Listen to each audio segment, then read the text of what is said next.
Hi everyone, Crista Cowan here with another episode of The Barefoot Genealogist. Today's topic is about relationships.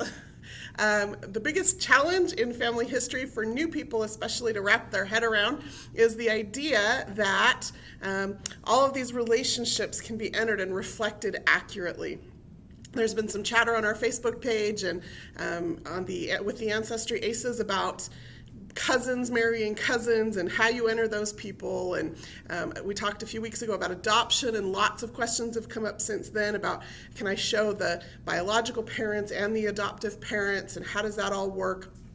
So today I'm just going to walk you through several major relationships that might not be what we would consider typical, how we enter those into either FamilyTree Maker or our Ancestry trees, and I'll demonstrate both FamilyTree Maker and then Ancestry trees for each item that we discuss.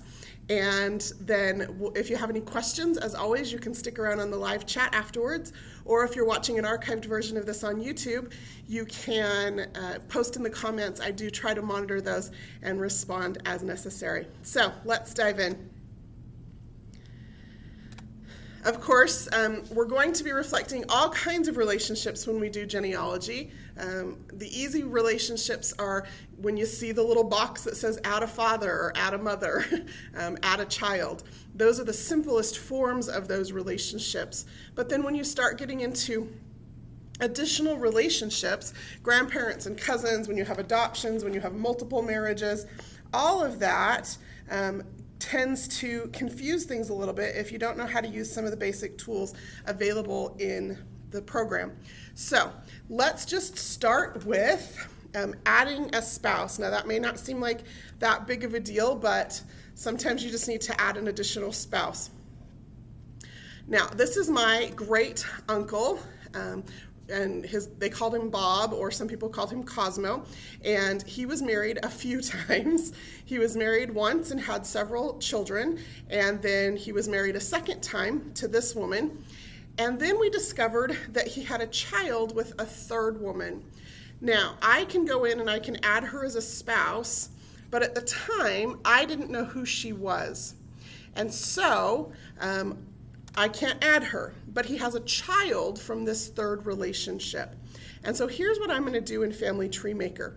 With him highlighted, I'm going to come up here to this person button, and I'm going to add a child.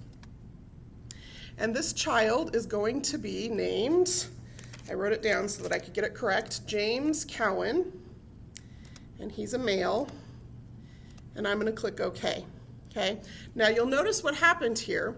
Because this was the relationship that I was on, it's now added James as a child of this couple. But the fact is that James is not the son of this wife. So, ready for this? I'm going to unattach or detach this selected person, okay, from this family. And now I'm going to attach him to his father, who is Robert Cosmo Cowan. And now it's going to ask me which family. So here's Robert's first marriage, here's Robert's second marriage, and now here is a new family with a mother who is unknown, where I can add James as a child. And now you'll see here's James with his father, a mother who is unknown at the moment, and when I come back over here to Robert, you'll notice he now has 3 spouses, and that word is used loosely, or 3 relationships listed, okay? Now, this relationship where no spouse is entered was actually the last relationship. So I have the option here to actually set that order. You'll notice there's only 2 marriages listed. Okay, well, in the course of things, maybe I find out what the name of this new spouse is. Her name was Margaret James, and I click OK. And now I still only have 3 relationships. Nope. There we go. There's Margaret. Okay. Now, James is not attached to his mother, so now I just have to go in and attach him to a mother who is going to be Margaret James. And we're going to attach him to this relationship. Okay, and now James has both of his parents attached. Now, the reality is that we don't know that Robert and Margaret were ever married. As a matter of fact, I'm fairly certain that they weren't. So I can come in here to the relationships for Robert, okay, right? So I'm on Robert, and I'm going to click on this person tab, and I'm going to come over here to his relationships. You'll see he has these 3 relationships listed. I'm going to highlight Margaret, and I'm going to come over here where it has a relationship, and I'm actually just going to put partner. There are other options there, and you can decide how you classify that, but because they were never married, the assumption is they partnered at some point in order to produce a child. I could put friend, I could just list that they were both single, either way, whichever works. I could list unknown if I'm not certain whether they were married or not. So I have lots of options here. Let me just read these for those of you who can't see this on your screen. My options for the relationship are spouse, partner, friend, single, other, private, or unknown. So in this case, I'm just going to put partner. And then I also have a relationship status opportunity. So I can select the status of that relationship. Now in a partnership relationship, or if all they did was have a child together and there was no ongoing relationship of any kind, I could just put none. So they were partners with no relationship status. Okay. Now you'll notice here for one of his other spouses, actually for his first wife, she was his spouse, and you'll notice I have selected the status of their relationship as divorced. They divorced after their 4th child was born. So any one of those relationships with spouses, I can set the status of the relationship, whether they were married or not, and then the status of that relationship ongoing. Were they divorced? What are the options here? Let me just read those out loud. Annulled, deceased, divorced, none, ongoing, other, private, separated, or unknown. I also then could add a relationship fact where I select information about whether or not they were divorced, their divorce date. If it was a common law marriage, I could add that. Now here's what that looks like in FamilyTree Maker. So let's find this same Robert on our tree here. That might be easier said than done. Let's find Robert on our tree here. And I'm going to go view his profile. And you'll notice here I have an option to edit this person. And one of the tabs when I go to edit is a relationship tab. And you'll notice here that I can adjust the relationship status on my ancestry tree for his relationship to his parents, or in this case for his relationship to his spouse. Now, this is one of those situations where the desktop software has a little bit more functionality than the online tree. On the online trees, you can set the relationship type, but there's no additional status option. So I can say that they were spouses, or that they were partners, or that they were single, that they never married one another, however I want to reflect that, but I don't then have also that relationship status option. What I do have, however, are relationship events, where I can then go add a new event, and I can add information about their annulment, I can add information about a divorce, I can add information about a date when a divorce was filed, all of those kinds of things. There's plenty of options here to add new events, or you even have the option if you would like to add a custom event. Now, we've received a few questions about common law marriage. In my family, where I have instances of that, I have chosen to enter a marriage date, which is the date as of which the common law marriage becomes official based on the laws of the state where the couple was living at the time. And then, of course, I add notes about that into each person's notes field. But you can also add that as a custom event if you're more comfortable with that. So that is how to add spouses. Once you do that, you need to adjust the spousal relationship if you want to reflect that accurately, whether they divorced previous spouses, if they have had children with people they're not married to. You want to make sure that you accurately reflect that. And then you can also set that spousal order if you want. And then you can add those relationship events such as divorce. Okay, we did mention just a little bit about children born out of wedlock. Again, just make sure that you add the parents, because regardless of whether the parents were married to one another, they are still the parents of that child. And then just adjust those parents' relationships to one another. Okay, hopefully that makes sense. If you have questions, like I said, stick around for the live chat afterwards or leave them on YouTube as a comment. I'll see what I can do to answer those. Now, I get a lot of questions about adoption, and so let me just share with you a couple of examples of that in my tree and how I choose to handle that. So let's go back to this family. Let's go to Carrie. So Carrie is my great-great-grandmother. Her parents both died, you can see here, when she was fairly young, and she was adopted by her grandparents. So here in her tree, I have her listed as the daughter of Joseph and Mary, and then I have Joseph's parents listed as Isaac and Sally.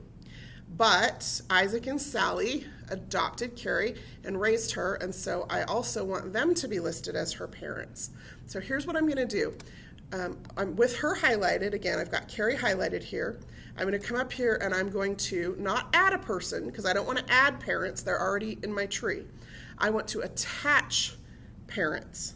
So I'm not adding new parents. In this case, in this particular family, I'm just attaching new parents. If they weren't already in your tree, then you would add them. That's how that works, okay? So I'm going to attach a father, and the father I'm going to attach is Isaac. And when I click OK, again, it asks me, which family would you like to add them to? Well, the family is with Isaac and Sally as the parents. And I'm going to click OK. And now, when I come to Joseph here, here's Carrie listed as his daughter. And when I come to Isaac and Sally, here's Carrie listed as their daughter. She is not entered multiple times. She's only entered once, but she's listed with multiple parents. Here's what that looks like on her person page. So if I go to Carrie and I click on the person tab, and then I click on relationships, you'll see here she has 2 fathers listed and 2 mothers listed. Now, the default for all parental relationships, you'll notice here, is biological. Little tough to be biologically the child of 4 people. So I'm going to want to adjust the relationship that she has with Isaac to be adopted, and with Sally to be adopted. Now, my options for relationship for parent to child are biological, again, that's the default, adopted, step, foster, related, which I think is really interesting and has been used in some situations in my family, where family members took other family members in. There was no formal adoption or formal foster situation, but they took them in because they were related to them. It's an aunt maybe raising a niece, and they wanted, and yet that aunt was just as much a mother to that child, and you want to preserve that relationship. So you can do that. Guardianship, and then there are some options for sealings and private relationships and unknown relationships. All of those are parent-to-child relationships that you can add. So now you'll see over here she has a biological father and an adopted father and a biological mother and an adopted mother. So those are those relationships between parent to child. Here's what that looks like on an ancestry tree. Again, let's go back here, come up to Carrie. I'm going to click on edit this person, click on relationships. You'll notice here, I have not added the alternate parents yet. I can do that right here. Now, when I get here, again, remember, if it's already somebody in your tree, don't add them again or you'll end up with duplicate people. If there's somebody already in your tree, you have the option to select that person from a list. And actually, let me just type in their name over here. It's a little bit faster. there's Isaac. I want to select him. Now he's listed as the parent.